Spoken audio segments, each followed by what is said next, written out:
నమస్తే. న్యూస్ 24 తెలుగుకి స్వాగతం. వార్తలను ముఖ్యాంశాలు ఇప్పుడు చూద్దాం. ప్రతిరోజు యోగా సాధన చేయడం వల్ల సంపూర్ణ ఆరోగ్యం పొందవచ్చునని మార్కాపురం శాసనసభ్యులు కందుల నారాయణరెడ్డి అన్నారు. మార్కాపురం పట్టణంలోని మార్కెట్ యార్డ్లో ఆదివారం నిర్వహించిన థీమాటిక్ యోగా కార్యక్రమానికి జిల్లా కలెక్టర్ ఎం విజయ సునీత, రైతులు, విద్యార్థులు, పట్టణ ప్రజలతో పాటు అన్ని శాఖల అధికారులు పాల్గొన్నారు. ముందుగా యోగా గురువులు చెప్పిన విధంగా గంటపాటు ఆసనాలు చేశారు. అనంతరం వారు మాట్లాడుతూ మానసిక ప్రశాంతత, శారీరక దృఢత్వానికి యోగా అద్భుత సాధనమన్నారు. ప్రతి ఒక్కరూ యోగా ప్రాముఖ్యతను తెలుసుకుని నిరంతరం సాధన చేయాలని సూచించారు. దానికి బాగా వచ్చినందుకు మిమ్మల్ని అందరినీ మనస్ఫూర్తిగా అభినందిస్తా ఉన్నాం.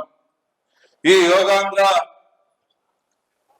కార్యక్రమం యొక్క ముఖ్య ఉద్దేశం ఈ రాష్ట్రంలో ఉన్నటువంటి ప్రతి ఒక్క పౌరుడు ఆరోగ్యాలతోటి ఎప్పుడూ సంతోషంగా ఉండాలి, నిర్మలమైనటువంటి మనస్సుతో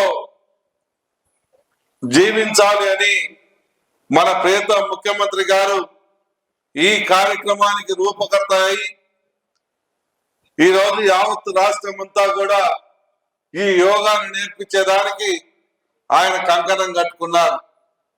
మీ అందరికీ తెలుసో తెలియదో కానీ ఈ యోగా వల్ల జీవితం, మన లైఫ్ కూడా పెరుగుతుంది.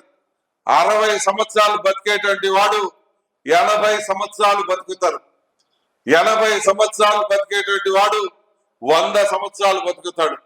అంటే దీంట్లో ఉన్నటువంటి నిర్మలత్వము, అలాగే ప్రశాంతమైనటువంటి మనసుతో వాతావరణం, ఇవన్నీ కూడా కలిసి వచ్చి మన లైఫ్ స్పాన్ పెంచుతాయి.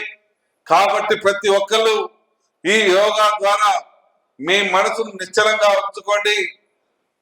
మనసుని ఎటు చెడు దారులు చూడకుండా బ్రహ్మాండమైనటువంటి మార్గాన్ని ఎంచుకునే విధంగా ఒక మంచి మార్గంలో ప్రయాణించండి అని చెప్పి ఈ కార్యక్రమాన్ని ఇవ్వడం జరిగింది. ఈరోజు మన ముఖ్యమంత్రి గారు తెల్లవారుజామున 4:30కు లేచి రోజు 1:30 యోగా చేస్తారు. ఆ యోగా సీక్రెటే ఈరోజు 76 ఏళ్ల వృద్ధుడు కూడా 16 ఏళ్ల యువకుడు మాదిరిగా సైకిల్ దొక్కుతూ అవసరమైతే ఆయనంత స్పీడ్ గా నడిచేటువంటి పరిస్థితిలో పక్కన ఉన్నటువంటి వాళ్ళకు కూడా ఎవరికి కూడా చేతగాని విధంగా ఆయన అంత దృఢత్వంతో ముందు సాగుతా ఉన్నాడంటే దానికి అంతటికి కూడా కారణం ఈ యోగాని. ఈ యోగాని మనమందరం కూడా ఈ వెనుకబడ్డ మార్కాపురంలో మనకు చాలా అవసరం. ఎందుకంటే కనీసం తినడానికి కూడా సక్రమంగా తిండి గింజలు లేనటువంటి మన ప్రాంతంలో